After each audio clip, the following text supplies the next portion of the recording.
we're back once again. This is the On the Perf podcast, and today we're doing a little hypothetical. You know, if I'm bringing it in, we're probably talking about you spending some money.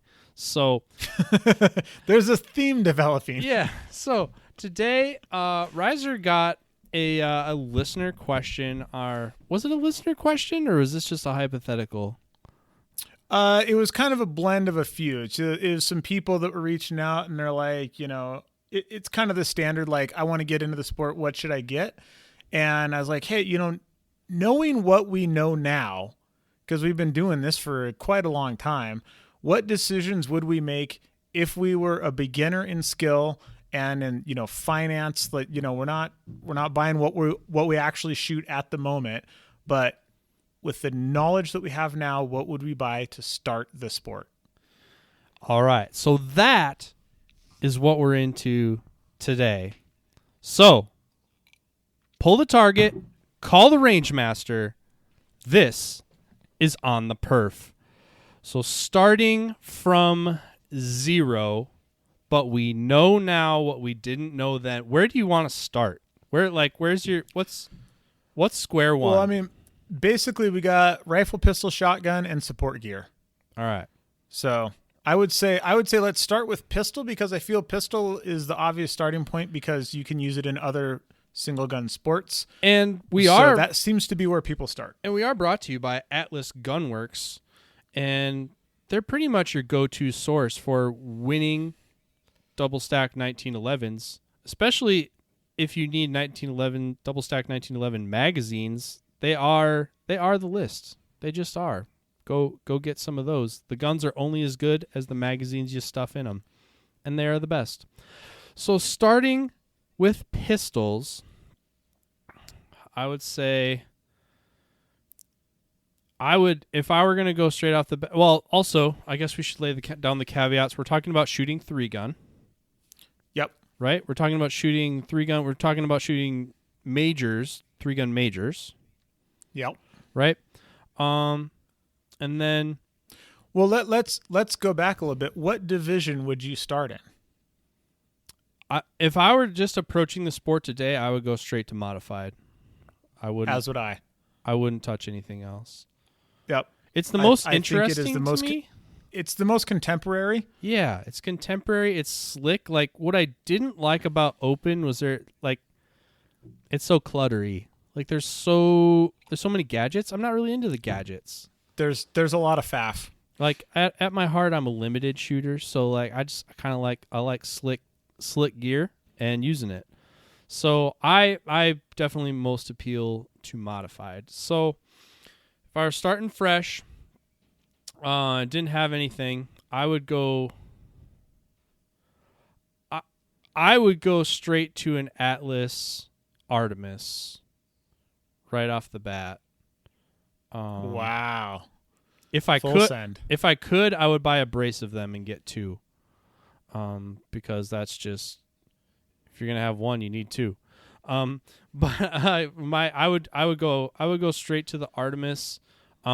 Recoil impulse is subtly better. Sight tracking, subtly better. But like my friend Ryan says, we're exploring the seconds between seconds, and that's an eternity when you're in that space. So it is one of their more expensive models. The sight block models, the Erebus and the Artemis, are two of the most expensive guns they do because they have to fit that sight block on the end there, and it's trickier than it would seem. If I could, I would go straight there because it is worth it to me. If you want to say, I think you save about $1,000.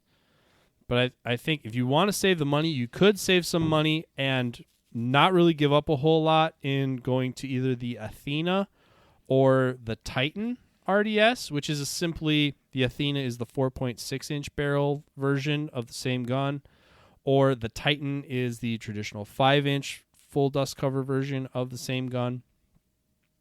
I have an Athena. I've pretty much relegated it to work and trading gun, even though it is the gun I made Grandmaster with the first time. I had what was a prototype of the Titan RDS, but I had to use it defensively, and sold it to pay for a divorce lawyer. So I don't have it anymore, but it's close by. And I just never really gelled with that one. Like, I mean, we're talking nuance. But like having all three in front of me and spending a significant amount of time with them, I like the Artemis the best. If I had the money, I would spend the money to get it. If I wanted to save some money, probably be looking at an Athena or a Titan, depending on which balance is best for you. And then obviously I'm gonna put a Vortex Defender on top there. I actually like the ST better than the XL size execution wise. However, the battery cover on the ST is annoying, so maybe go the XL just for the trapdoor access to the battery that you change once a year. But Vortex Defender in the larger of the dot sizes, so the 6 or the 8 MOA dot on top. What about you? I like it. All right. So I'm going to come at this from a slightly different point of view because I'm staring down the barrel of 12 major matches this season that I have to pay for, fly to, reload for, do all the things. I just started back into my new / old job after taking a year and a half off, so I am quite broke. I have got exactly 2 paychecks from work, and I'm looking at buying a whole ton of plane tickets in the very near future. So I'm going to look at this from the I'm starting into 3-gun, but I can't drop Atlas money yet. If I was telling somebody, hey, this is what I would buy to start, all the way on the other end of the spectrum, I would tell them to buy a Canik Rival, whichever one the competition model is. I think it's the S. Son. Yeah. Really? We're gonna go all the way to the other end. Really? Yeah. Really? If you, so here's the thing. If you're gonna buy a 2011, buy a double stack 1911. 1911. Yeah. Buy a legit 2011 one. is buy a legit one. Don't do what I am. I am the poster child for what not to do for double stack 1911s. I bought a mid-range one. For God's sakes, don't buy a quote-unquote cheap one. But I bought a mid-range one. I've done a bunch of stuff to it. It's hanging on for dear life.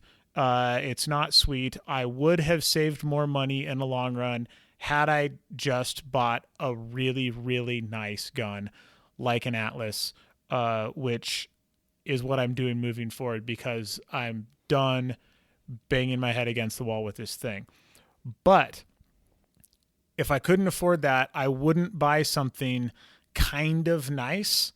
I would buy something cheap enough that it gets me into the sport. I can go shoot it well, and then I would save money for the very nice thing. So my, if you can't go straight to the thing that you're going to want eventually, don't do a bunch of intermediate steps.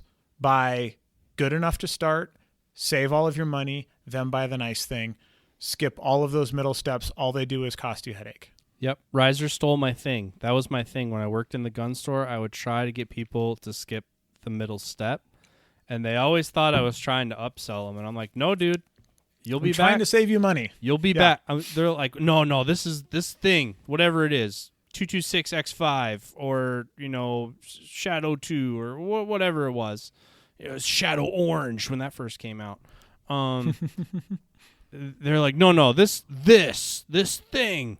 There's an Oakley commercial last year in Supercross. They're like, this thing. You found it. And anyway, that's kind of like what rattles in my head. This thing is going to be the end all. I'm like, dude, you will be back here in 6 months trading that thing into me for this thing that you're telling me you don't want now. Yeah. So yes, if I were looking at it from that lens, now to be very clear, my collar was blue when I started this sport. I was pumping shit through a hose on commercial dairy farms.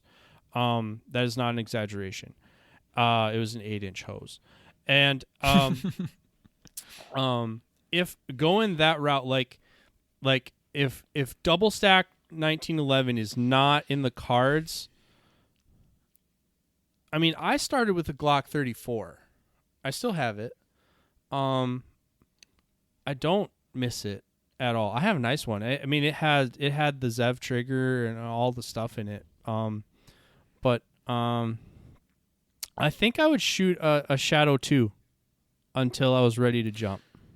So I thought about that, and the reason that I didn't go that way, because I don't own a Canic, by the way. I've shot a couple of them. I've things along those lines, but I don't actually own one because by the time those became a really viable option, I was already into my very annoying franking gun. I do own a Shadow 2, and I used it in the meantime. And the reason I didn't say that one is because I think it is a little bit of that intermediate step where it's like, what's the Shadow 2? $1,200, $1,400, something like that. Yeah. Is that much? And then, Yeah. I mean, a Canic Rival's like $600, right? So I'm thinking more like buy the thing where you can get started and then save all the rest for something very nice, because you will end up there eventually. Yeah. That's kind of where I'm at. I think Yeah. both of those are fine options, and you can always sell this thing off after the fact, but Yeah. let's face it, we never do. Yeah, something to think about. And so that's the pistol. How many magazines would you buy? 6. 6? Me too. 6 minimum. Yep. I think 6 mags is a good place to go because you need 4 mags running all the time, and mags do things, and sometimes you just have a mag that you don't like anymore. It's a good idea to have one mag that's kind of dedicated to dry fire because it gets dropped on the ground all the time. I have one that just lives full of dummy rounds. So when it hits the ground and those things spring back up into the feed lips and break stuff, it's only breaking my dry fire mag, and it's not spreading that wear and tear out over all of my other mags. And then stuff happens, you lose things. 6 is a good place to start, I'd say. Yeah, absolutely. I think belt gear and magazines are the two hardest things to get people to spend money on. Yep. Everybody I try to get into the sport and they just bought the gun, they're like, well, could I get by with 2? I'm like, no, you need 3. Yeah, but I only have 2. You need 3. Yeah, 100%. Yeah, I think to start off, I think 6 is especially with those guns. It's not like you're buying double stack 1911 mags that are $90 on up. They're 20. Yeah. I will say this though. All of my original double stack 1911 magazines, even from STI days, they all still work. Yep. I've never worn one out. I've never got one MBX mag that's beyond repair. Yeah. Yep. Did you help it? Did you try to tune it? So through a series of unfortunate events, through my gun being rebarreled after I shot it out, and a bunch of other things coming loose, and then having to load ammo shorter because the chamber was shorter, and then I had shorter ammo, so the mags didn't feed it as well because it wasn't long enough to not be suspended in midair during the feeding cycle. All of my mags at the same time went from tuned to not tuned just by chopping a couple tenths or a couple hundredths off of my overall loaded length. And so I had to tune all of them, and one of them did not survive Adam learning how to tune mags with a hammer and spreader pliers. In the words of the great Dave Dawson, it's not hitting it with a hammer that's the trick. It's knowing where to hit it with the hammer. That's the trick. Yep. I agree with Maxwell on dots. Obviously, both of us are very partial to Vortex, but I was partial to Vortex long before they were on my jersey and all of the T-shirts that I own. I think the Defender XL, if you're going to be action shooting sports, I think that's the way. And I am also a big dot person personally, but that's a lot of personal preference. Yeah, I don't. Again, this is nuanced. This is on par with like the sight block on the barrel, but I don't love the way the XL feels under recoil, being that size. But like our legacy red dot stuff was well, we're glad it's gone. And I have foresight into the future of dot things that are coming, and for the foreseeable future, Defender ST and XL is what I would choose. Or if you were lucky enough to score one of those comp dots that hit the market at a super tasty price, yeah. those things were bomb as well. Indeed. If you can find those things are solid buy. And now next, we're going to talk about the rifle. No, we're not, because then you won't listen anymore. We're going to talk about the shotgun. What do you think for shotguns, Adam? Where are we at? Well, so here's the thing. I think there's two shotguns in my mind, and they are the opposite ends of the spectrum. I'm going to take the low road. I'm going to take broke person getting into the sport who is eventually going to upgrade to something very good. I would start with the Stoeger M3K, and if I was brave enough, I would do all the dremeling myself in order to make it so that you could load it the way you need to load it. If I was not brave enough, I would send it off to somebody who's very good at that kind of stuff and has a machine shop. But I think for that entry-level 3-gun shotgun, I think it's really hard to do better than the Stoeger M3K. For God's sakes, do not buy a JM930. Just don't. And understand that Stoeger's living on borrowed time. Yeah. All right. That is a consumable item. I shot one for quite a while, and I basically shot it out. I replaced all the parts in it. I got it running again, and I sold it to a friend whose kid was getting into shooting sports at a pretty good price, and it's getting love. So I'm happy it's living a great second life, but it got to the point where it would no longer reliably get me through a very, very large major 3-gun match, and I wasn't willing to fly halfway across the country only to lose out on the box because of a shotgun malfunction. Yeah. Truth be told, like, I'm not really the buy the entry level stuff guy and then like save. Like, I'll couch surf on other people's stuff for a long time waiting to buy the thing that I want to buy. But if I were in that boat, if I were in that look through that same lens that Reiser's talking about, I would actually go a different route. I would buy a used Benelli M1 Super 90. Ooh. I would hunt high and low for a used Benelli M1 Super 90. That I actually have one. It was the first gun I ever bought off Gunbroker. That is probably one of the best buys I've ever made. They're just the receivers. I think they ended up just skeletonizing the receiver just a little bit when they went to the M2, trying to shave some weight. They wanted to add the Comfort-Tech stock. And so they did a few things like that to kind of sex it up to come out with a new model. But I think like the M1 Super 90 is like the base gun, and those things were like the Glock 17 of shotguns. You can't kill them. They don't die. So I would look high and low for one of those. Really, the M2 really is the answer. If you want to save a buck, I would look, especially this time of year being post-hunting season, I would look really hard for used ones, because especially the camouflage ones, because camouflage patterns change, and duck hunters are bougie as valley girls. So whenever a new camo pattern comes out, they have to get a shotgun that has the new camo pattern on it. So they trade their shotguns a lot. If you find a field grade, and any of the shotguns we're going to talk about, but if you find a field grade, premium shotgun on the used rack, odds are it may have led a physically abused life, but it has not been shot very much. We will shoot more rounds in a single match or a good practice session than most duck hunters do in their entire life. Yeah, so I'm super comfortable buying off the used rack, especially for a Benelli M2. I'm super comfortable with that.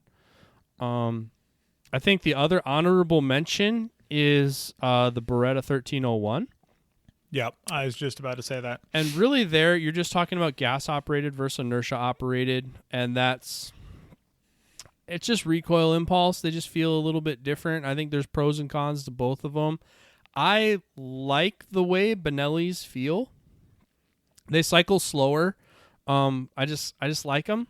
But the Beretta is a really high quality product too. The newer ones, I don't know if you've seen this, Riser. The new ones, the lifter actually locks in the up position, or it doesn't lock, but it it defaults up, so it's not. So you don't have resistance when you're loading. Yeah, so it's not flopping in your way.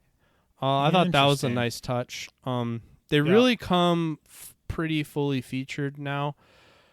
Part of me really wants to like the A5, the Browning A5. They fit me super awesome. And some the people, auto load feature is kind of cool. the auto load Not gonna feature is lie. super dope, and people even had to like figure out how to do it on Benellis. It was that dope. And some people have had super good luck with them. It's basically a Belgian Benelli, but that auto load feature, fun fact down memory lane, I actually my quote unquote first 3-gun shotgun was a Browning Gold 3.5 inch, which is the predecessor to the Maxis, which is on the market now. But that was the one of the first shotguns that had that auto load feature too.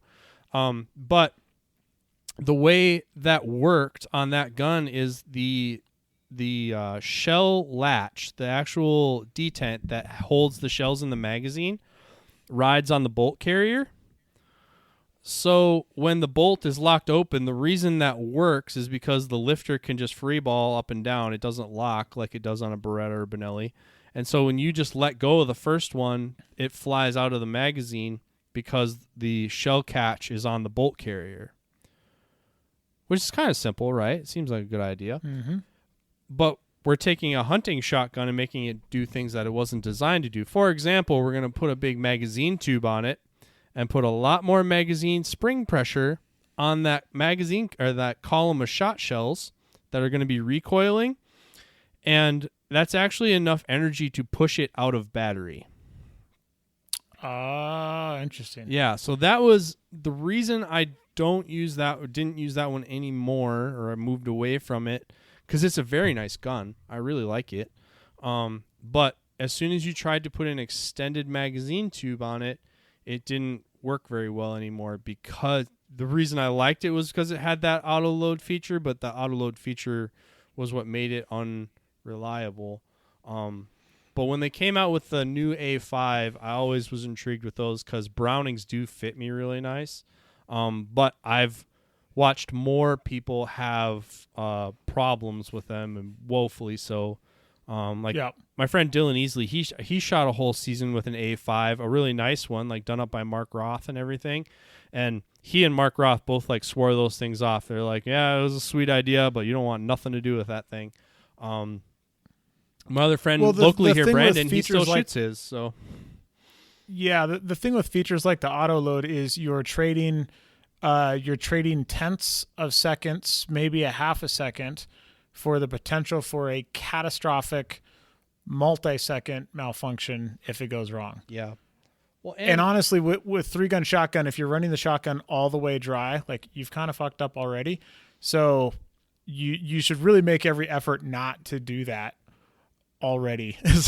Well, and it's almost like the FN based guns, the FN SLP, the Auto 5, the Maxis. It's almost like the receivers are made out of a softer material, and kind of like the Stoeger. Eventually, they kind of give up the Ghost, except it was a kind of expensive gun that gave up the Ghost.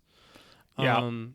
So that's the nice thing about the Stoeger is you're at $600 instead of $1,600. Right. Right. So that's kind of where those kind of fell off to the wayside. Oh, quick note: if you do go Stoger route, immediately throw away the extractor and buy a Benelli M2 extractor and put it in there. I don't know what they made that thing out of, but it is like just pop can metal. It's terrible.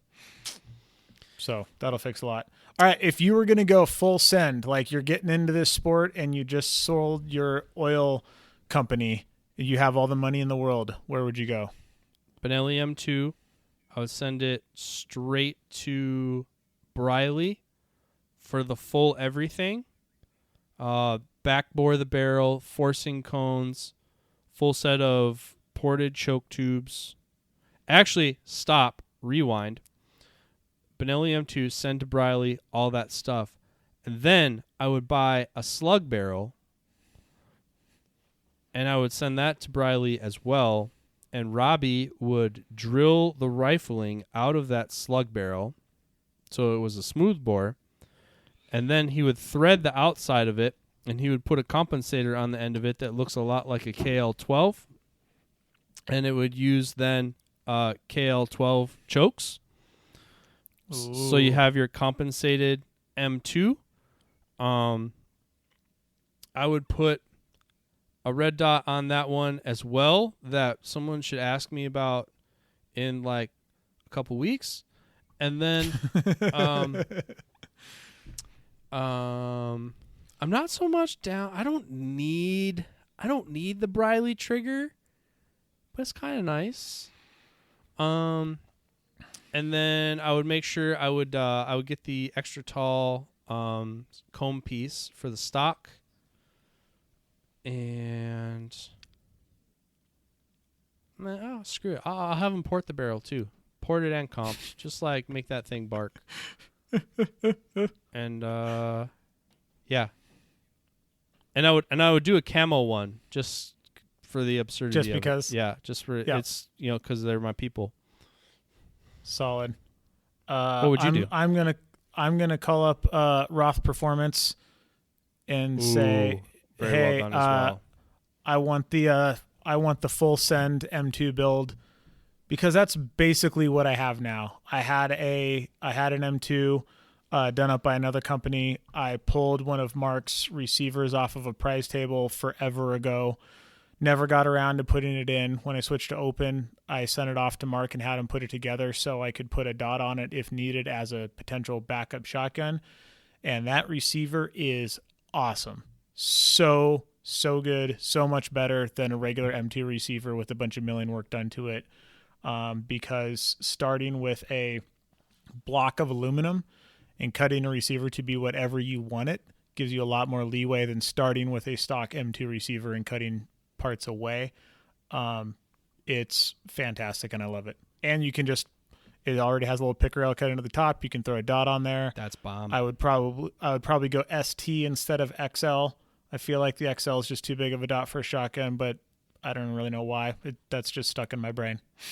Yeah, we'll talk about that later. Yeah. Full disclosure, the only reason I don't use a Roth receiver-based gun is because he doesn't make a left-handed one. I'm left-handed. I like having the left-handed gun. Can't change my mind. If you're going to try and explain it to me, you're wrong. I'm sorry. It'd be like that sometimes. But also, I would get the new Briley Stendo tube, the extending magazine tube. Oh, yeah.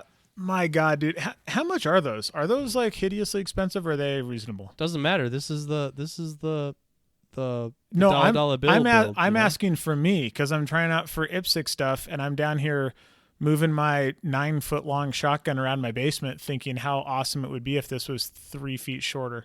I haven't heard. He hasn't told me. But yeah. Now the thought process behind the attraction is because when it's not full, it's shorter.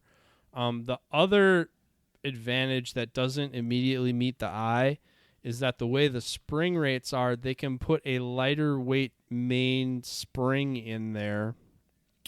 So they're actually... Because there's a secondary spring. Yeah, so they're easier to that's load. Super cool. That's what Yeah. Robbie told me. He's like, that's the real reason to do it is because it's less pressure, less resistance for loading. is the reason to do it. Gotcha. So That's cool. That's super cool. I like it for all the reasons, and there's a pretty good chance I'm going to end up there before we fly off to Greece. Also, for IPSC shotgun, it has to fit in the box. So there's that. Yep. Okay. And then Shotgun stuff.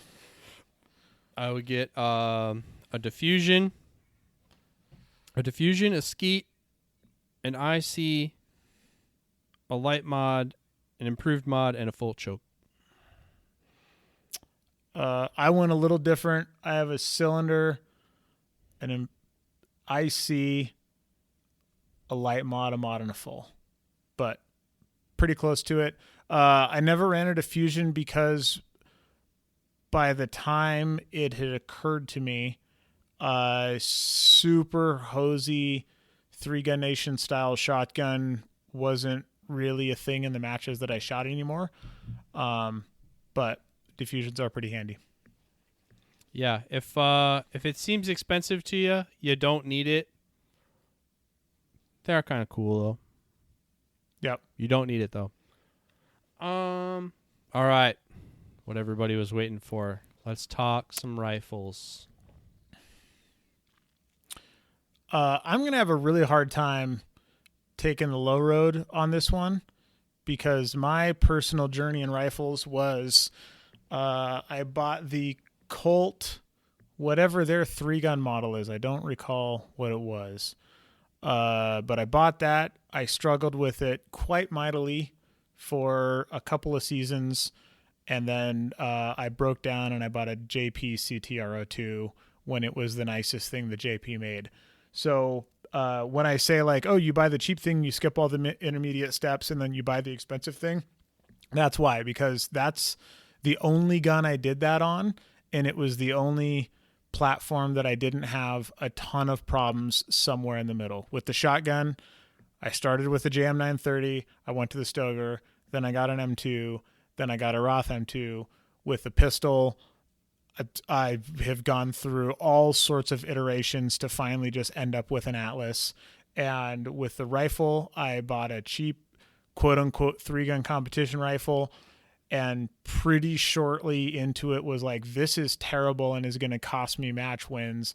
And then I just bought the nicest thing I could get my hands on that everybody who was winning matches with at the time was shooting. So that is the advice that I give to most people because the intermediate steps really suck. If I wasn't going straight to the JP, what would I get? You know what I would do? Go for it. I would hunt down one of those OG Armalite 3-gun models. I'm with you. I would go score one of those 13.5 OG 3-gun models from Armalite. Yep. Those things were so good, and they were so cheap for what they were. Oh, it was. They were quite cheap. It was a good value. It was such a good value. That Jeremy Gresham is a freaking genius. Those things were awesome. Yeah. I would have to say if I was starting over with like the mega budget, I would maybe start with an IWI. I think that might be the starting point, and add a few doodads and trinkets onto it to kind of get it up to speed. It's so easy to sleep on IWI because it's like, oh, Israeli Weapon Works, like, or in weapon industries. But true story. So I'm at a SWAT conference, range day, and my friend from IWI comes over and he's like, hey, man, gotta come shoot our new AR. I'm like, oh, yeah, I'll be over there. He's like, no, really, man, you gotta come over and shoot it. I'm like, really? He's like, yeah. And I like him enough that I'm like, okay, I'll go shoot your gun, even though it's like I need to shoot another AR at a cop range day, like I need a hole in the head. And I was like, all right, well, so what's the deal? And he hands it to me. It's very basic, very no thrills. It's a 12.5-inch model. Threw it up there, and I don't know, ripped off, 5 doubles real quick, and like I was shocked, and I was like, wow. And he's like, yeah. And I'm like, yeah. And he's like, yeah. And I'm like, how much are you charging for these? And like agency price on those things is ridiculous. Like they can compete with the Smith & Wesson M&P and the Colt 6920. All right. That's wild. And they have no business being that cheap for what you get. You got free floated handguard. You got Magpul furniture, quality furniture. It's a good receiver. It's a good bolt carrier. It's a good barrel for that price. So it's really easy to sleep on because it's got that kind of like Hebrew twinge of like, it's not really American, even though it is. Super awesome value. Yep. In IWI. And they support a lot of action shooting. A lot. A lot. Like if you want to support people that support what we do, they do a great job with it. Like behind the scenes, if I'm the good cop, Jeremy Gresham's the bad cop. All right. That dude gets shit done behind the scenes, let me tell you. So, Shooting Sports has a great friend in Jeremy Gresham, who's their VP, and IWI sponsors a ridiculous amount of stuff. So, show them some love if you're in the market for anything that they make. Yep. I think that'd be a good place to start. So, on top of that, my recommendation for the starter scope.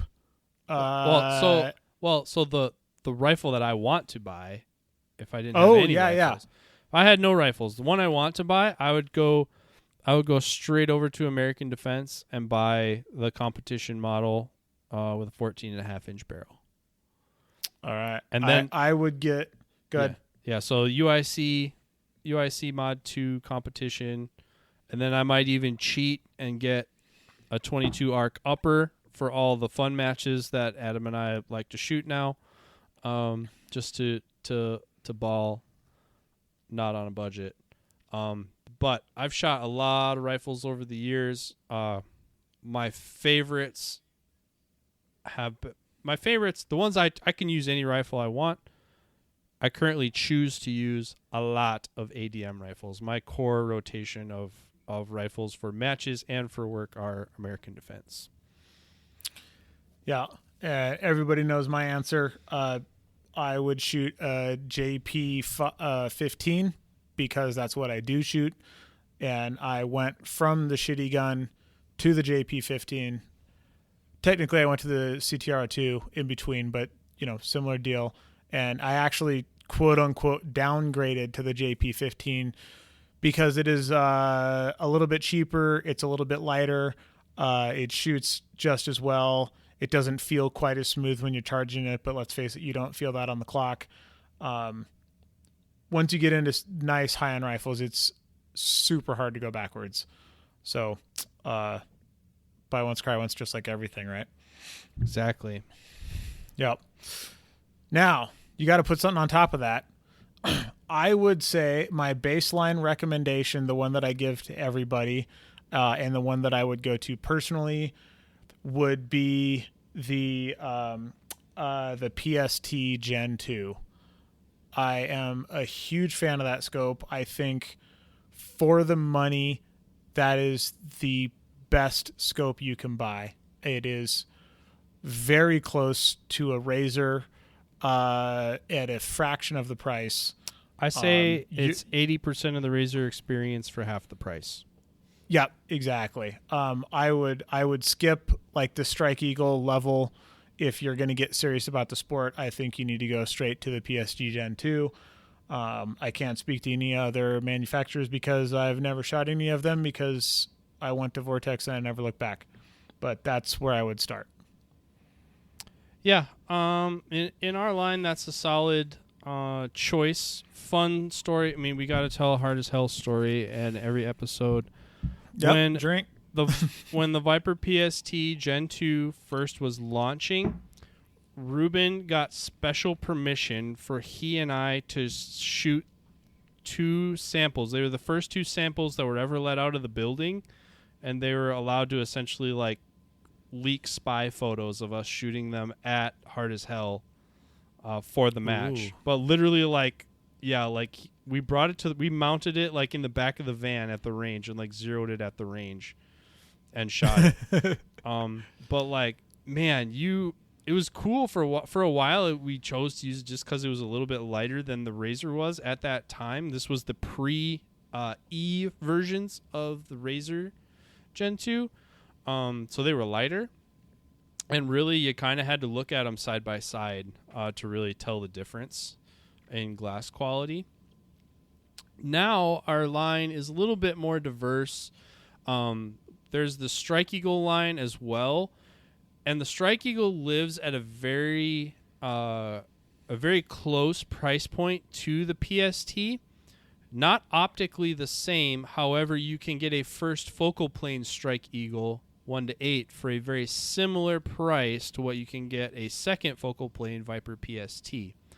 So, poor man's 1-10, you can get a Strike Eagle 1-8, and that is a pretty solid value as well. For playing the game, I would rather have a first focal plane scope. So if I'm living in that mid-range for a variable power scope, I might even play the Strike Eagle 1-8 first focal plane card. And I think this is one of those things that comes down to preference, because like we talked about during the rifle episode, I prefer a second focal plane scope for 3-gun. Maxwell prefers a first focal plane scope for 3-gun. Yep. I don't think you can actually say one is better than the other. I think it is very much a personal preference deal. Yep. And just to show that I'm not a total shill, if we were to look at other companies, I think the Leupold VX6 is a legitimate scope to look at. I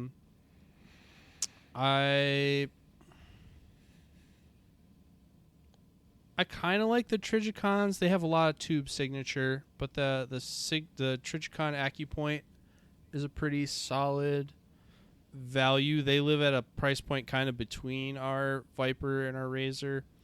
I would say those are the two that I kind of like in that intermediate tier price range to like kind of look at if you want to do your research and comparison shop to Vortex stuff. No. In the upper tier stuff, obviously really like the Razor 1-10. I choose the Gen 3 1-10. Every chance I get, and 3 times on Sunday. I have access to the AMG short 1-10. Other than like flexing on people, I don't know that I would choose it for 3-gun. It's purpose built for an end user, and the end user specified some things that aren't necessarily important to us, and they did that at the expense of some characteristics that are important to us. So even if you can get a Gen 3, which maybe you could someday, I think most people will still be happier with the currently commercially available Gen 3 Razor 1-10. But worthy of examination in that same breath, the Collis is nice. That is a nice scope. And I want to like the Night Force. It like if Vortex didn't exist, I feel like I would be a Night Force person. But when I actually look through them, they're kind of in the world of LPVOs.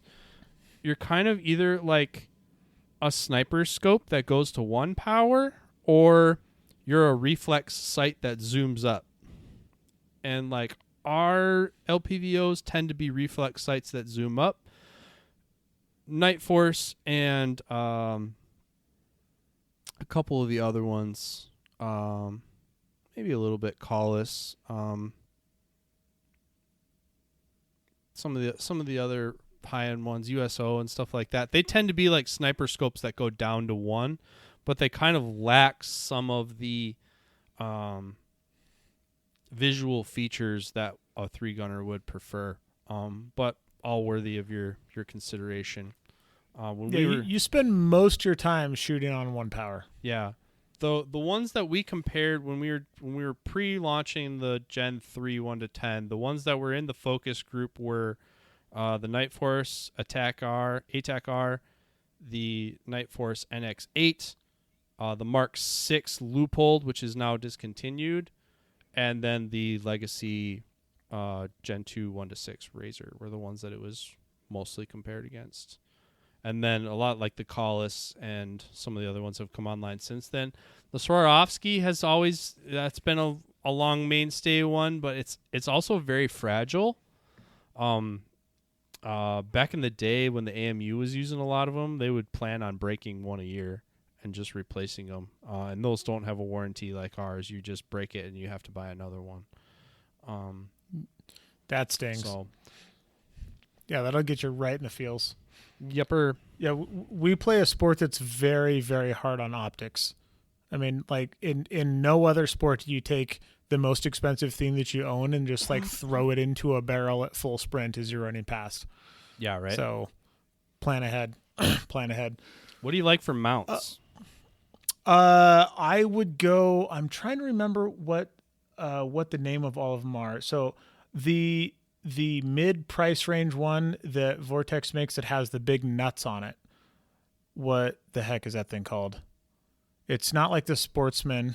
Oh, the Pro? You talk Pro, yeah. The Warren? The one that looks like a Warren? Yeah, that's like, yeah. Yep. That's the Pro extended cantilever. Yep, that is the one that I would choose and the one that I do choose. I would not go below that for the reason that I just stated. We're super hard on optics. They get smashed into things. Nothing sucks worse than throwing your rifle into a dump barrel hard enough that then you can't hit the long range on the next stage. So I do not cheap out on scope mounts. That's not a thing where I start at the cheap one and go to the nice one. I just go straight to the nice one, and I like it a lot. I would use an American Defense Delta 34, the 34 millimeter, and then either the M height, so the medium height, which is the 1.7. If I was setting up a rifle for like Texas 3-gun championship or Parma, something like that. PCSL, I would use the H version, that is 193. So depending which kind of events I was hedging towards, I would pick one of those two heights, and then I would get the ring cap that accepts the red dot at 12 o'clock, just in case I was going to shoot some like stealth division at Parma or something like that. Some of these other matches where they're a little bit looser on the rules and they let you have a red dot. Yep.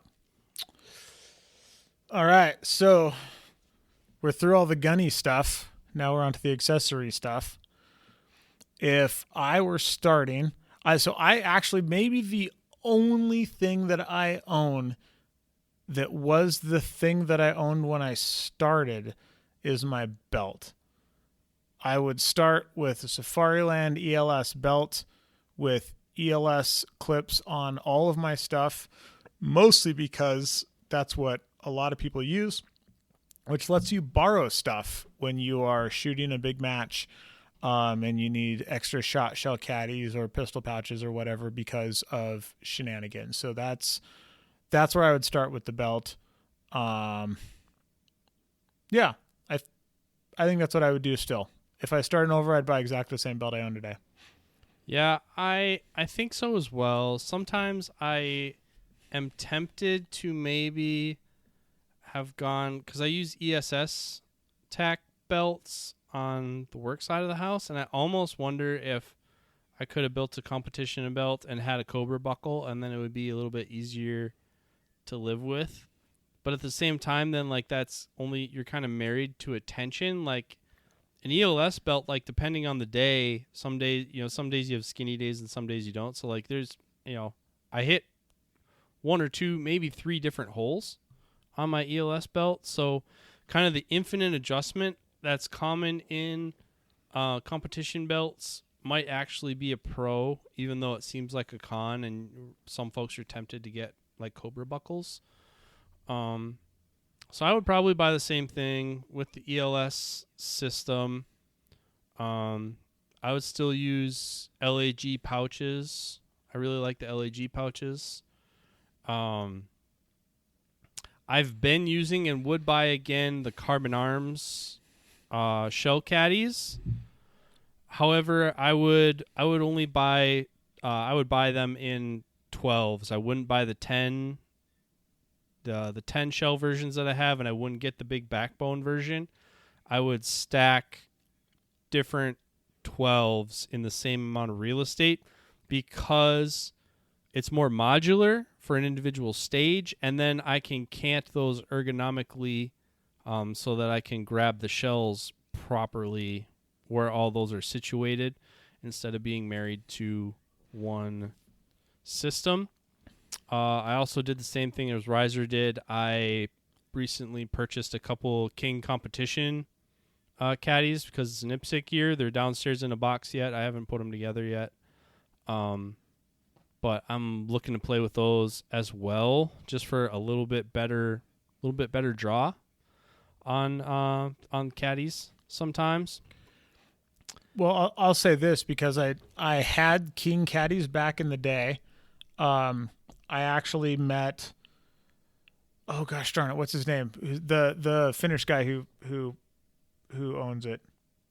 I'm totally blanking on his name. I'm not the name guy, Anyways, right, Zach? Yeah, right, Zach. Exactly. You are now. Look at that. Just pulling that out of your hat. Anyways, whatever his name is, I'm sorry that I can't remember your name. He was a super nice guy. So I met him at a SHOT Show UML aftermatch thing like years ago, and he had the match too. He had the Gen 1 King caddies. Like, I don't even think they were a thing yet. I think he was still rocking prototypes at the time. And anyway, so he gave me a 10 round that he had with him because, we were just like shooting the shit. And he's like, hey man, like take this, show it to your friends, tell them to buy our stuff. I'm like, rad. And I ran that thing for a while alongside the Carbon Arms caddies, which I already had. I was so broke when I started shooting 3-gun that I bought a length of 1/2-inch PVC pipe and I cut it lengthwise with a hacksaw. And then I screwed those onto some little aluminum things. I made my own caddies. So those caddies showed up. I was teaching a class about 2 years ago, and one of the students in the class showed up with those caddies that I made because I had them when I bought my Carbon Arms caddies. I gave them to Eric Seo, and then when he bought some Carbon Arms caddies, he gave them to somebody else, who then gave them to somebody else, who then came to one of my classes. It was awesome. I was so stoked to see those things still kicking. And you bought them back from him, didn't you?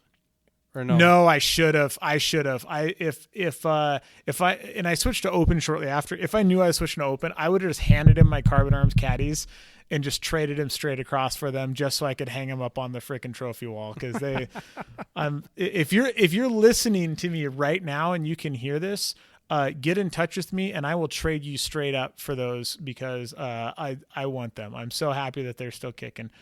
But so I shot Carbon Arms stuff for quite a while. And then I got the King caddy, ran that for a bit. The reason I stopped running that was one, waist size. I have a 28-inch waist. We've talked about this in previous shows. They are big, yeah. Real estate on my waist is very, very, very tight. So I run a backbone, and basically I have a 24-round backbone, then a 10-round, then 3 pistol mags and 2 rifle mags, and that goes all the way around my belt.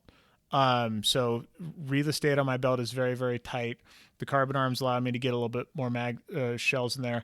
And if you go prone on a Carbon Arms, you are not losing anything. I have never lost a single round out of a Carbon Arms caddy.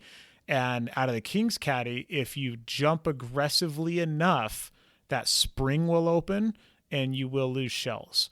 So I have jumped off of a platform before, and then when I reach down to load, it's just snaggletooth in there, and I can't. I have one shell still stuck to a magnet here, and one shell still in the bottom holder over there. It is a total mess. So I gave my Carbon Arms away, to the same kit I shouldered my shotgun to. And then I bought new ones when IPSC Shotgun World Shoot became a thing for me, because they are faster. Just period. They're just quicker. But in the world of 3-gun, I don't think they're enough faster that they're necessarily worth it. And they're quite a bit bigger. They're quite a bit heavier. They're way more expensive. So I would probably still rock carbon arms if I was dipping out of open division and shooting other not openy type stuff. What would you do for a holster? I like the Safariland GLS holsters. I am not married to Safariland as a holster company, but that style of release, I would go with something that has that style. That is only because so I shot ALS style releases forever before that. I don't like interacting with something with my thumb and then drawing a gun with a thumb activated safety like a 1911 style pistol. So I liked them for Glocks. I didn't like them once I switched to my STI. I would say I would seriously consider like a hood style holster, because you can unattach the hood, and then if you have a pistol start, you can just start with that thing out of the way and you don't have to interact with it. I dig that. Honestly, there's quite a few holster manufacturers out there now that are making pretty rad stuff. A lot of like smaller kind of boutique places. As long as it has good retention that you can get out of fast, it's kind of hard to go wrong.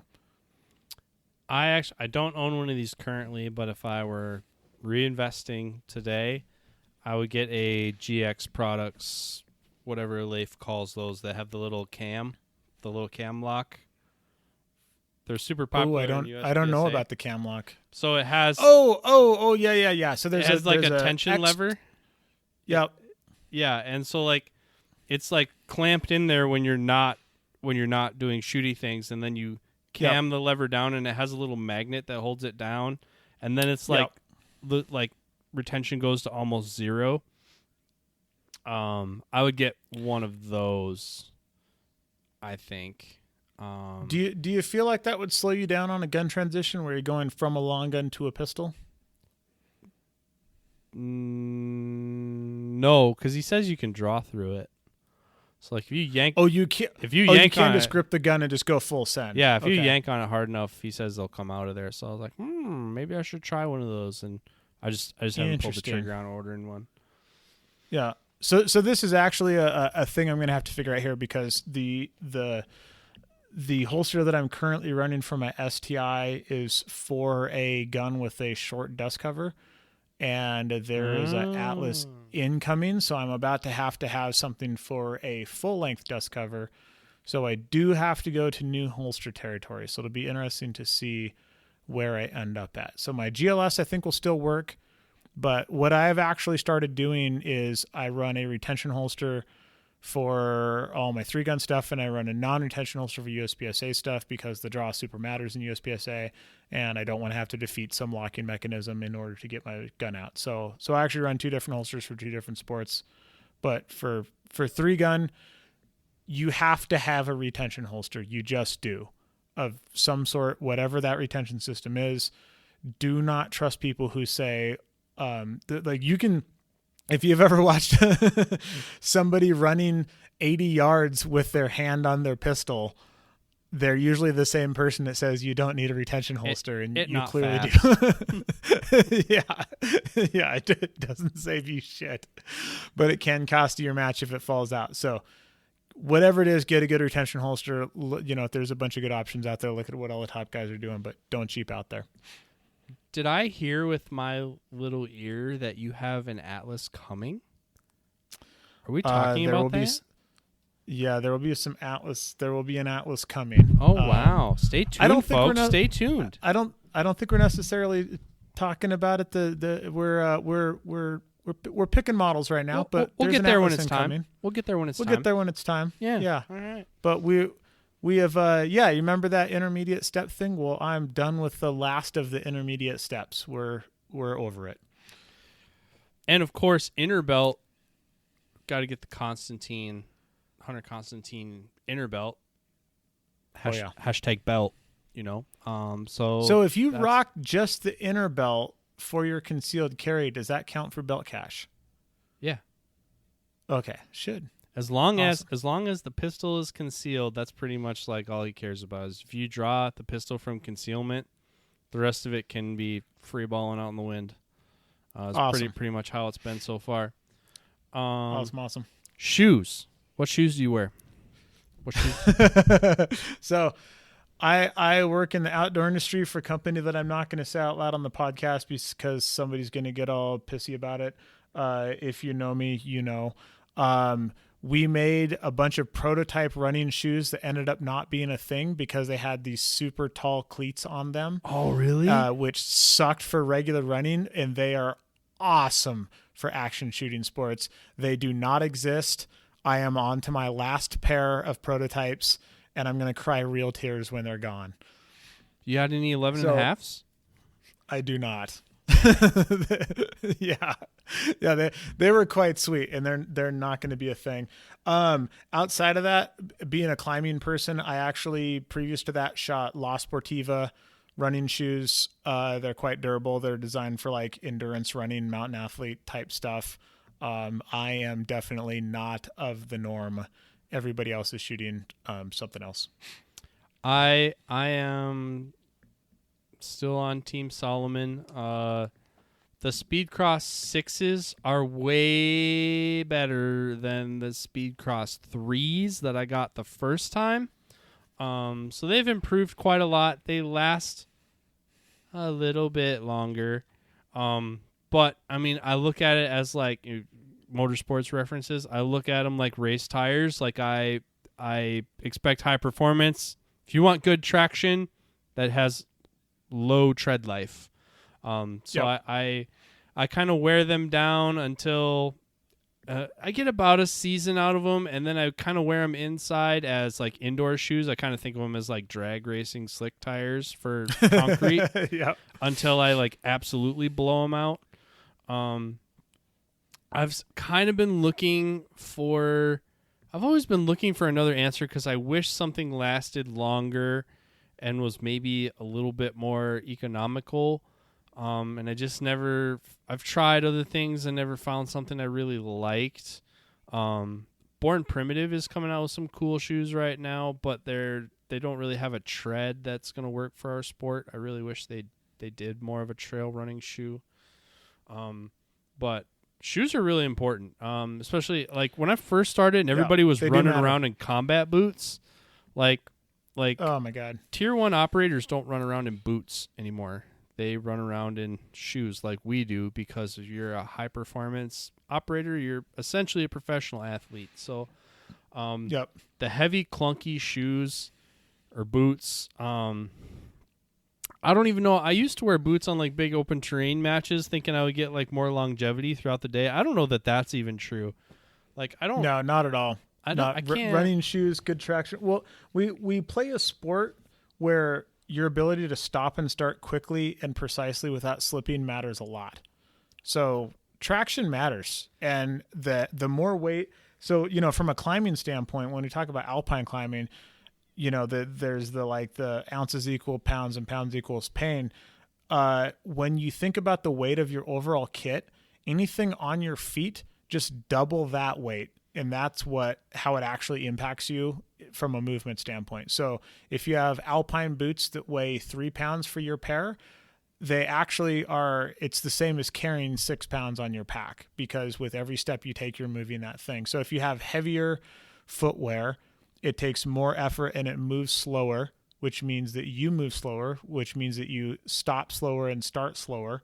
And then traction super matters. Like combat boots have terrible traction. So your ability to just go from a dead sprint to stopped, you have to slow down earlier or you're going to be sliding into position, both of which cost you time. So footwear super matters. Aside from mud, I have a hard time thinking of a context that I would want a boot for anymore. Yep. I shot in boots for a long time. Ear protection. Yeah. Ear Pro. So I would start with just some good old foamies. I have a variety of Ear Pro. So I have some really nice molded non-electric in-ears that my little brother, shout out to him, got me as a Christmas present. And it is like pouring concrete in your ears. They just make you deaf, and it's awesome.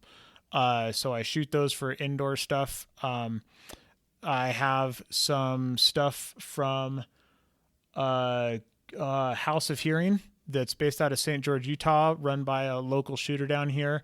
They are electronic in-ear ear pro.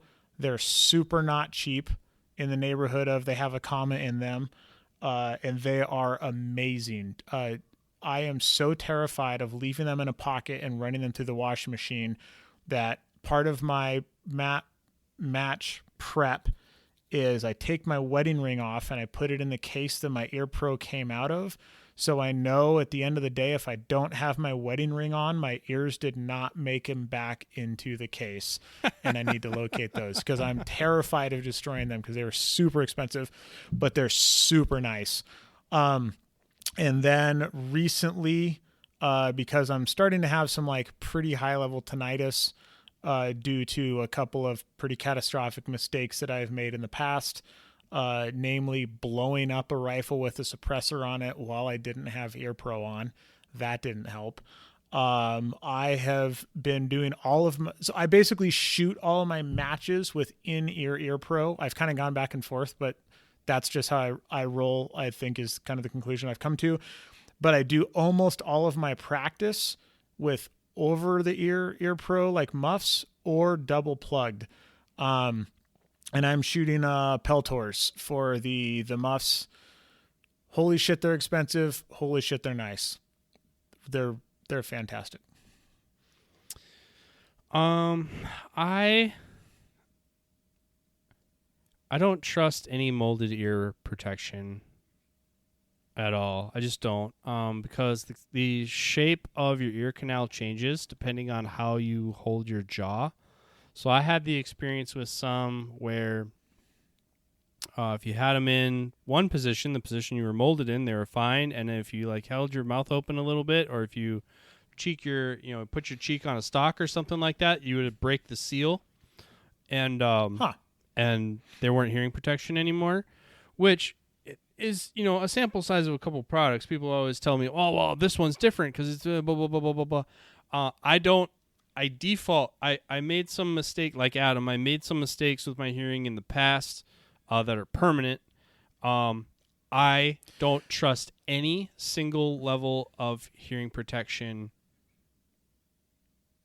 at all while I'm shooting. I usually have 2 levels in.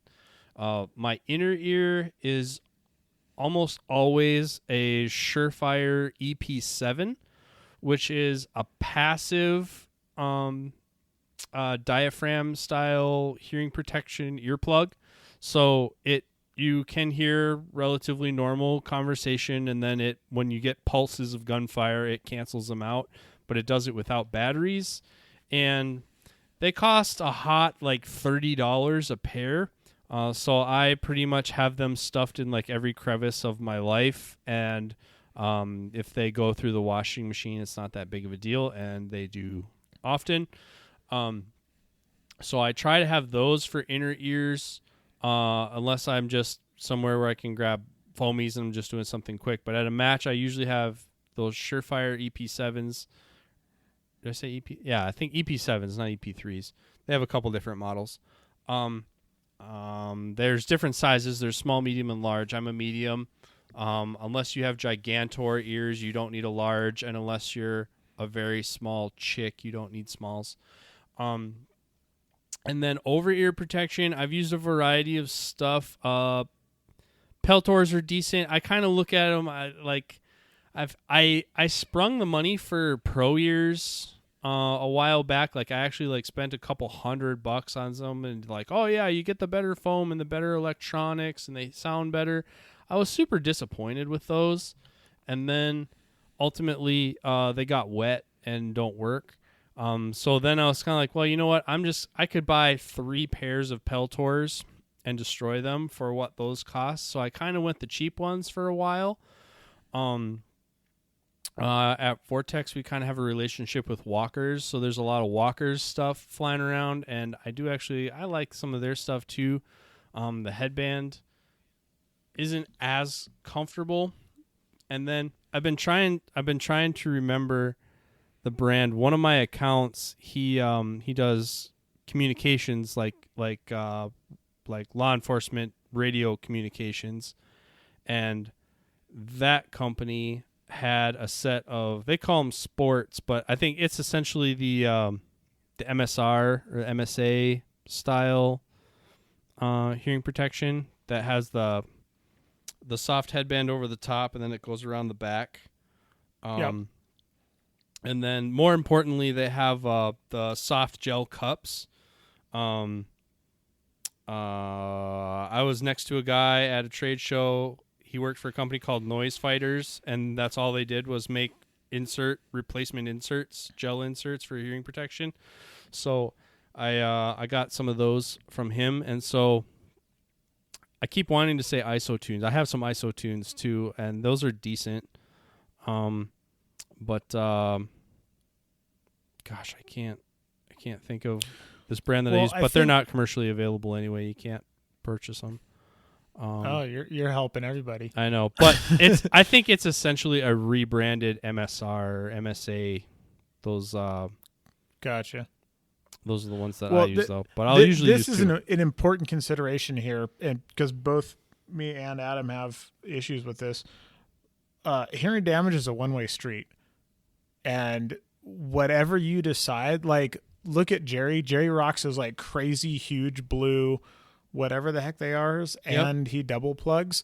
There's a reason for that. Like if you're going to shoot the volume of fire that we shoot, take EarPro seriously.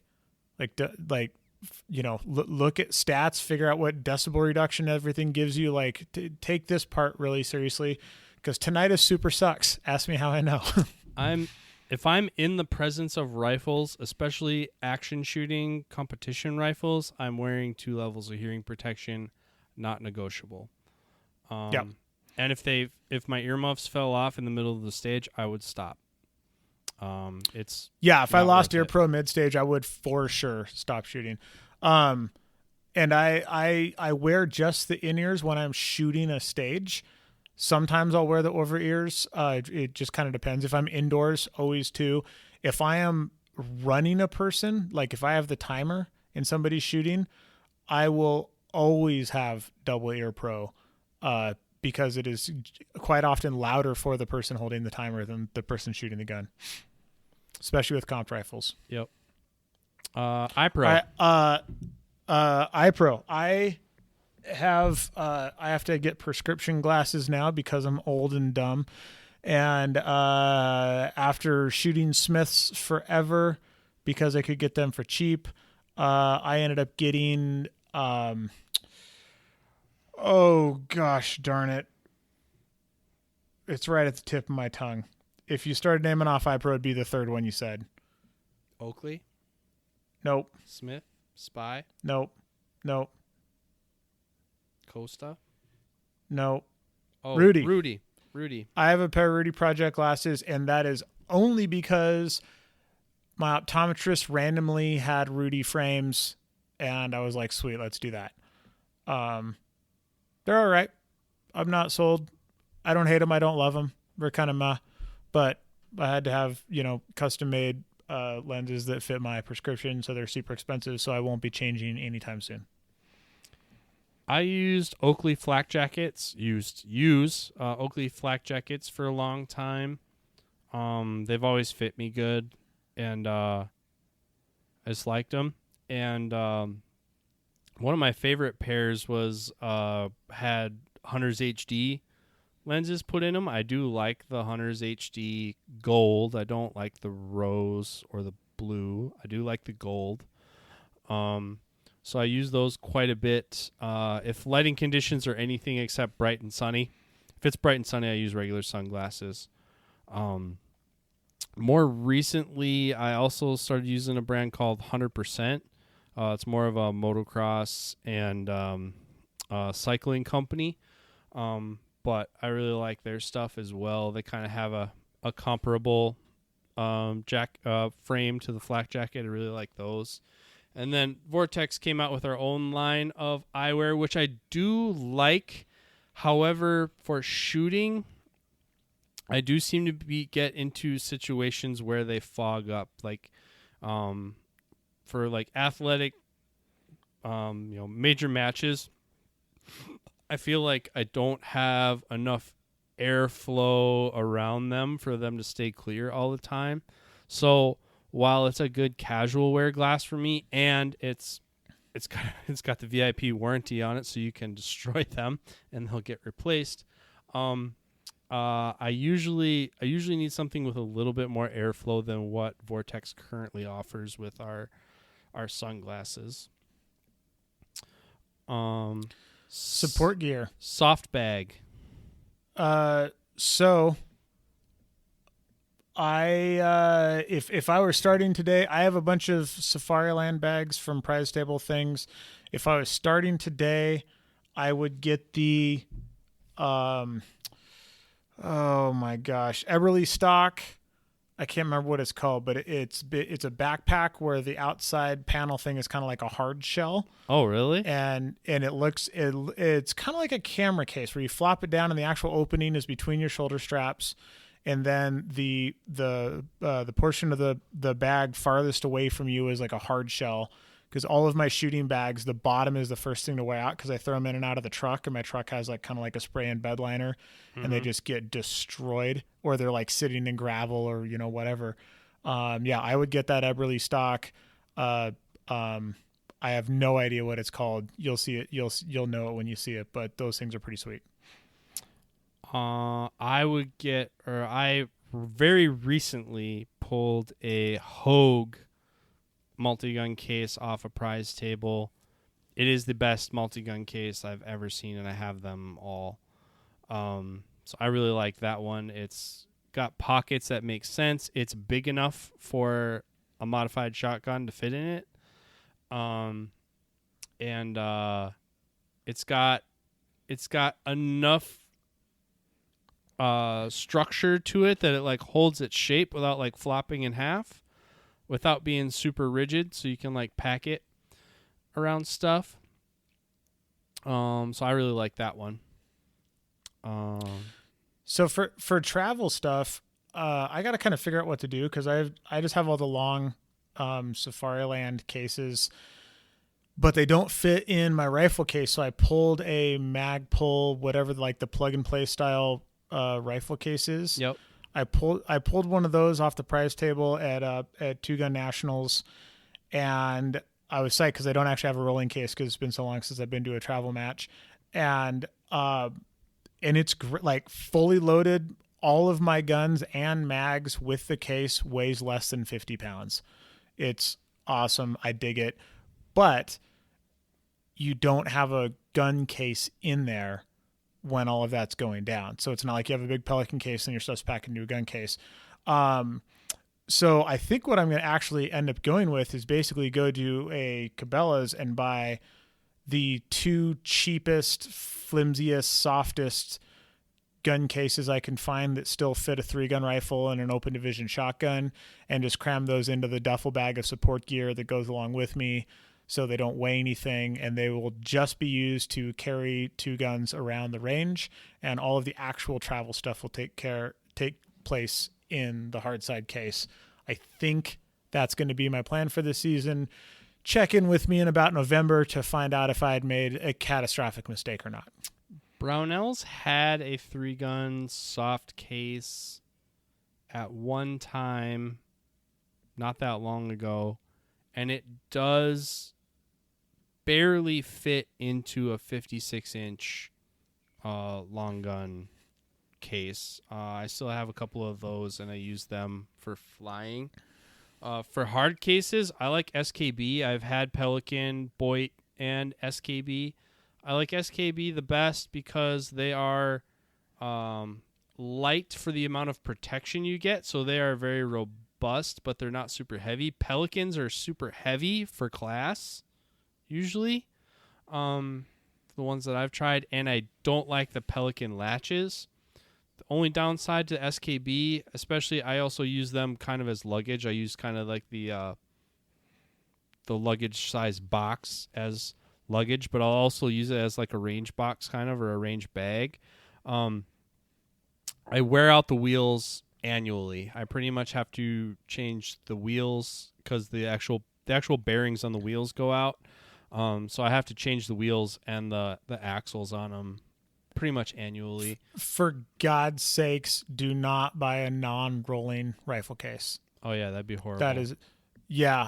I traveling with the suppressor company I used to work for would pretty regularly go through airports with 3 or 4 rifle cases, and every once in a while the shuffle would happen that I would end up without one with wheels on it, and that will ruin your day. Yeah. Wheels are mandatory, absolutely mandatory. And don't drag your wheels across the gravel because that will wreck your wheels. Mm-hmm. Yep, 100%. Range bag. What would you do for a range bag? So for traveling, so that Eberly stock thing that I was talking about was a range bag. It wasn't a rifle bag. Oh, I might have misled you a little bit there. So that was the range bag that I would get. I currently have a Safariland one that's nice, and it's absolutely on its last leg. When I replace it, it will certainly be with one of those Eberly stock ones. Legit, I think if I was starting over, I would just go to Home Depot and get one of those like lock and play Milwaukee things. I've seen some people rocking that mode. Some of the places we shoot out here are too gravelly. Yeah. That the rolling thing is kind of a mess. Yeah. I wouldn't want necessarily the Vegas. rolling thing, but like kind of having the different trays and the different levels to kind of like sort stuff. That would be nice, because pretty much my soft range bags kind of turn into a casserole of stuff. Yeah.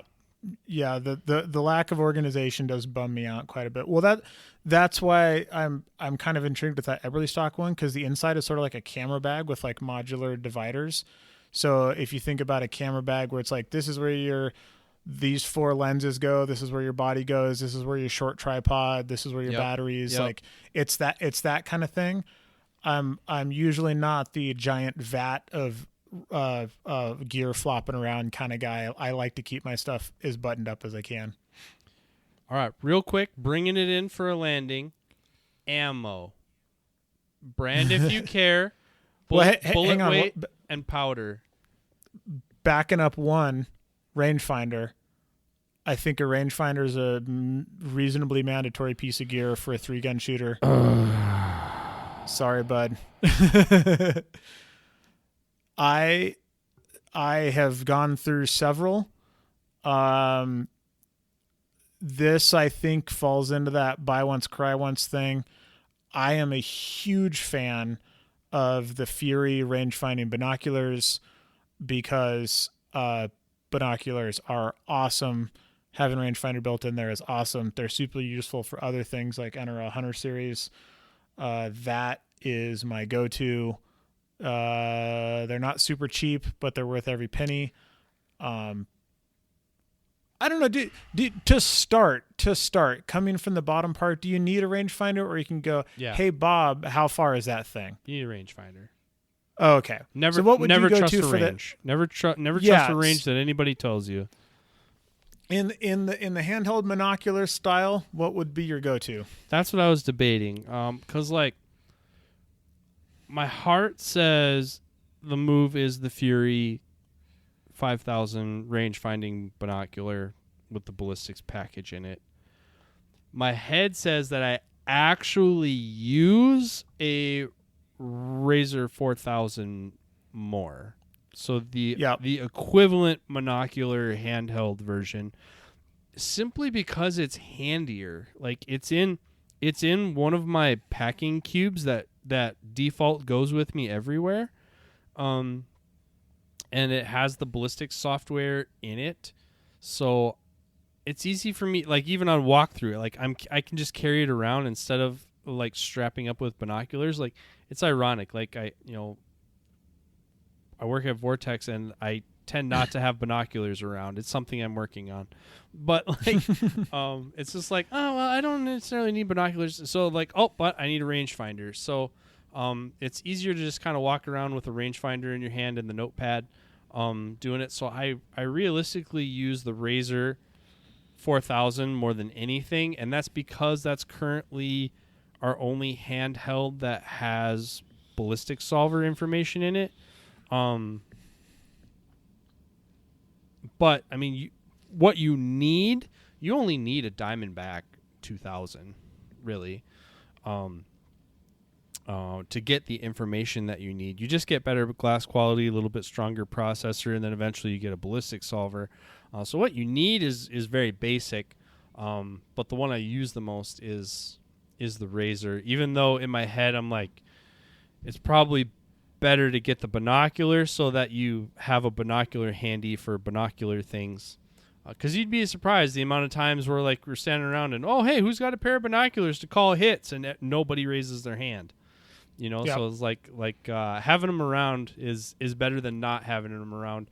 But where Riser kind of default drives, I kind of default fly. So a bulk and weight is a thing for me. So I am more likely to have a handheld rangefinder than a binocular. On that same thing, I got a Razor monocular rangefinder for archery elk, and the reason I don't need to range outside of 100 yards for that, but I knew I was going to start flying for matches once again, and I got it specifically for that because rangefinder binoculars are not light, and it's pretty nice to just throw a little monocular in the pack. So that's what'll be going with me for most of the season. Yeah, and either a monocular or a binocular kind of slept on. Sometimes you can see loopholes. So, like, you can get in a shooting position and you can see, like, if tree branches are in your way or not. 100%. So even a monocular rangefinder is good for that. A lot of them have a little bit of magnification in them, so you can it'll look a little bit closer to what you're looking at through a scope. Yep. All right, ammo, like you said. I don't know. I load all of my metallic cartridges. I haven't bought production ammo for a very long time. For shotgun stuff, buy the cheapest thing you can find to shoot in practice, and buy 8 pedal crimps for matches minimum. Double A's. I can't remember what the other versions are, but I shoot double A's out of all my shotguns. They run great. They're awesome. I would shoot pistol ammo. For a long time, I've been kind of an intermediate weight bullet guy. I shoot a lot of 124s because that's what we got the hookup on most recently. I would like to shoot a 135 or a 147, to be honest, especially now that I learned the hard way. As long as I load my 9mm, I want to use a heavier bullet so that they're a little bit longer and I get a little bit deeper into the case while still getting the overall length that I want. Predominantly shoot tight group. And I'm not really picky on primers except for revolver. But that's a topic for another day. If it goes bang, it's going in my cartridge. I'm pretty basic on that, and for 9mm, I use tight group. Shotgun ammo, I like the 1235 Action Gunner from Federal. What makes it Action Gunner is it's essentially the Top Gun load, so the cheap, target trap load, but they load it on a slug/buckshot machine. So the crimp is rolled at the front, and there's kind of like almost like a cardboard wad, except it's plastic in the front. So you get a lot more consistent concentration, or not concentration. It stays round. Yeah, it's so more. Shotgun ammo has a bad habit. Good. Yeah, it's more consistently round, and that leading edge is harder for feeding into a chamber. And it's kind of an intermediate velocity. So I like the Federal Action Gunner. shotgun ammo. Use Federal slugs. We have used Hornady slugs, and we like them a lot. The reason we lean Federal slugs is because they're more common. They're more easy to find if you need more of them, or your buddies tend to have Federal. So a big challenge we would have, like if we ran out of slugs, but we were shooting Hornadies, we didn't necessarily know if our 0 was the same for the slugs that our buddies were giving us. So Federal slugs is a good default. That's usually a safe bet that people have. I had good consistency with them. Same thing with the buckshot. And then I've used a lot of different rifle ammo over the years, but given a choice, if I had to pick one, Federal Gold Medal is the safest play. I would get Federal Gold Medal 77s. I would shoot for the whole match unless you know there's going to be significant hoser stuff, in which case, get whatever hoser stuff you like. I really wish Hornady still made that steel match stuff, that steel case, Yep. 55 grain. That stuff was sweet. We've had a lot of exposure to the Atlanta Arms. I think it's a 50 grain actually, the Blitz King. That stuff is very precise, quote unquote hoser ammo as well, but match grade hoser ammo. Really like that stuff as well. One more, loading machine. Are you going 650 or are you going 1050? Well, I want both. So, if I'm loading pistol ammo, I'm going 650 to start. If I'm loading rifle ammo, I'm just going straight to an 1100. The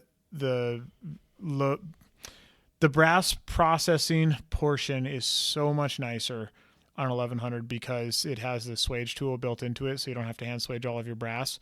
So basically, I would say, like, if you're going to start into loading, I guess it's a 750 now, but a Dillon 750 is the minimum press I would start with. And I started way below that. I had several steps to get there. And RCBS Rock Chucker, baby. Yeah, I started on a single stage, then I got the Hornady AP progressive press, and then eventually got to a 650 and I never looked back.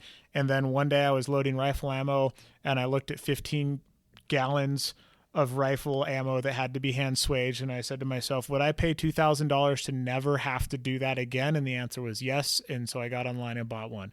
So 650 or 750 bare minimum to start loading pistol. If you're going to load rifle, because it's so much more prep intensive, I would not load rifle without starting with an 1100 personally, if I was to start right now. I have a 650 now, and I load a lot of ammo on it, but I don't see the need to jump. However, starting from 0, knowing what I know now, knowing how many pallets of bullets I ultimately will and would load on it, I would probably get the 1100. The only hesitation there is you give up the hobby warranty. You're jumping to a commercial machine, so when you break parts, and you're going to break parts, you have to buy them. Whereas if you break a 650 or a now 750, they just send you free replacement parts. But like if I would have known sheer volume that I was going to ultimately put on that machine, like when I bought that machine, I still was in my first career, which wasn't in the industry, so like I could not have fathomed the amount of ammo I was going to put through that thing when I bought it. So if I would have known then and could have bought once, cried once, I would have bought an 1100 probably. Yep. Making the jump into, and we talked about this on a previous podcast, so making the jump into reloading is a whole nother thing. I would say most people don't start there. It is a thing that you end up there after you've shot a few seasons and you're like, oh, I'm we're shooting a grip of ammo. I need to start saving money, or I need to start loading stuff that's like more tuned to the guns that I'm shooting. Yeah, it's a bit of a thing. Yeah, it's definitely its own podcast. Yeah, it started on the save, and it continues on the fine tuning. Yeah, that's for sure. Yeah, for sure. Well, we have gone deep into the weeds, I'd say. That is. I think we've kind of. But that's everything you need. Everything you need. That's all the things you need. Nothing you don't. It's just that easy. You know, just get you a Cabela's card and swipe all that on there. And if you're finished, this has been On the Perf Podcast. And we'll see you next time. Bye, everyone.